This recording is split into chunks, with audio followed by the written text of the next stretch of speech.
So fossil fuels, one of our current sources of energy. Here's how they work. Plants, such as algae, float near the surfaces of lakes and oceans, using the sun's energy to turn carbon dioxide and water into more plants. When they die, if there is little oxygen to break them down, their chemical bonds keep the energy. If enough carbon-rich matter is buried deep enough for long enough, the Earth's heat and pressure turn it into fossil fuels. Vary what goes into the Earth's pressure cooker and the temperature, and you get different types of fossil fuels. It is not renewable. Here is a simple diagram of our next source, hydroelectrical power.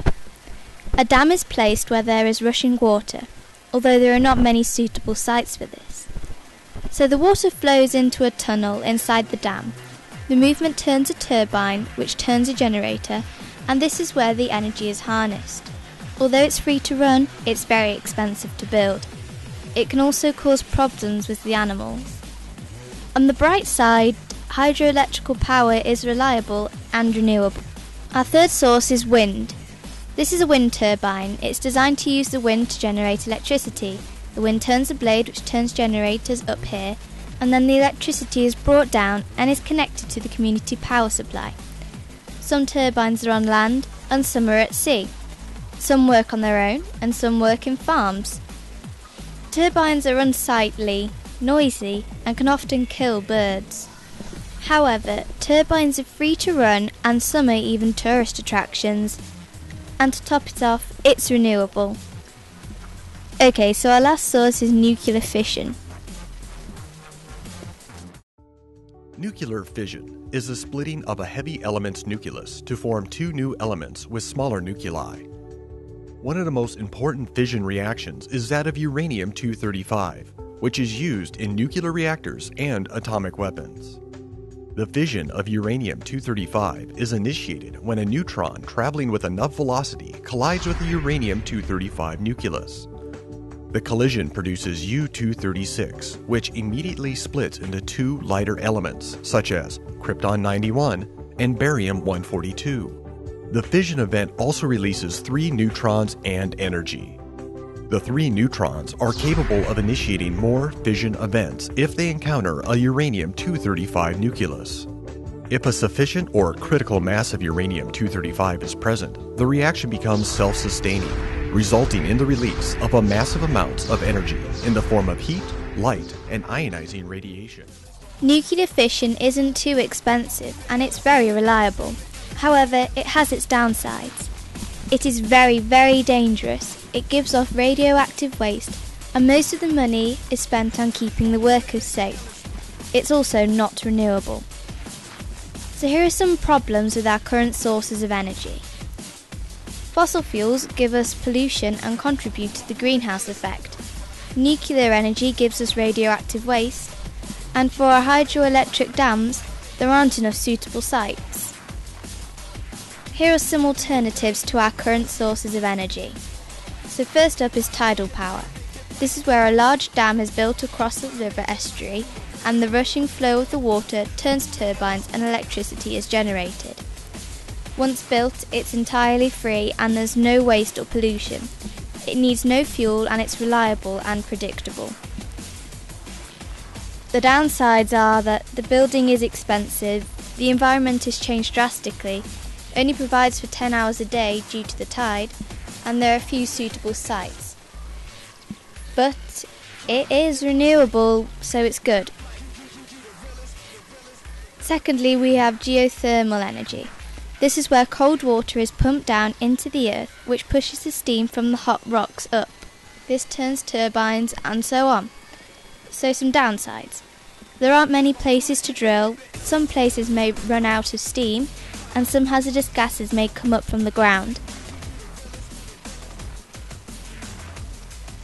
The positive aspects are there's no waste or pollution, it doesn't take up much room, and once built, it's free.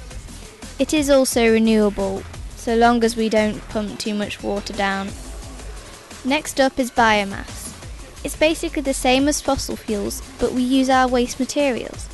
It is also very cheap and puts less of demand on the fossil fuels. However, there's greenhouse gases produced and some of the materials aren't available all year round. But it is renewable, so here's this guy. Next is wave power. The open chamber allows seawater to flow in and out. The air in the chamber is forced in and out also, through a turbine, which generates the electricity.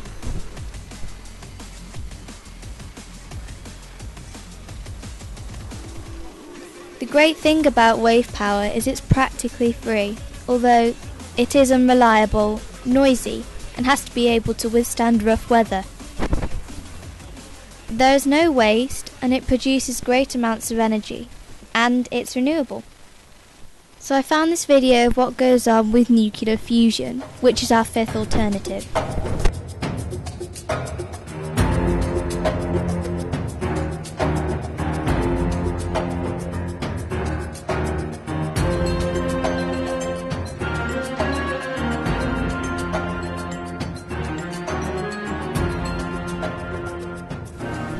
So if you can't read that, it says the reaction core generates extreme heat to build pressure, forcing like atoms to fuse together.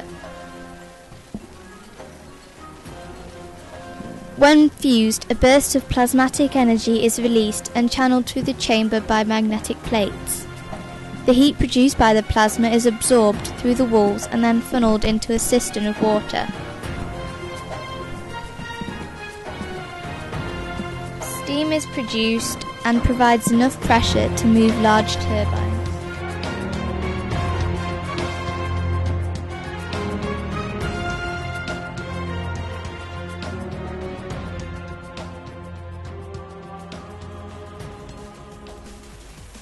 Nuclear fusion is renewable. Next is solar power. There are two types. One is solar panels or cells which convert directly to energy, and the other are solar furnaces which produce very high temperatures. They obviously don't work at night, they're pretty expensive to build, and they're unreliable unless you're in a sunny country. But hey, they're free, and there's no waste or pollution, and they're renewable.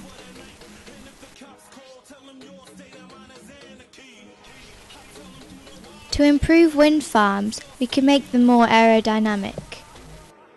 To improve tidal power, we can place the machines in tidal streams as well as on beaches. In fact, with better technology, we can improve nearly all our current and alternative sources of energy. I think saving energy should be taught in schools a little bit, because it is important that children know this. The only law I could think of to help save energy would be to turn off electrical appliances, like don't leave lights on or something. I think that would help. Use renewable resources.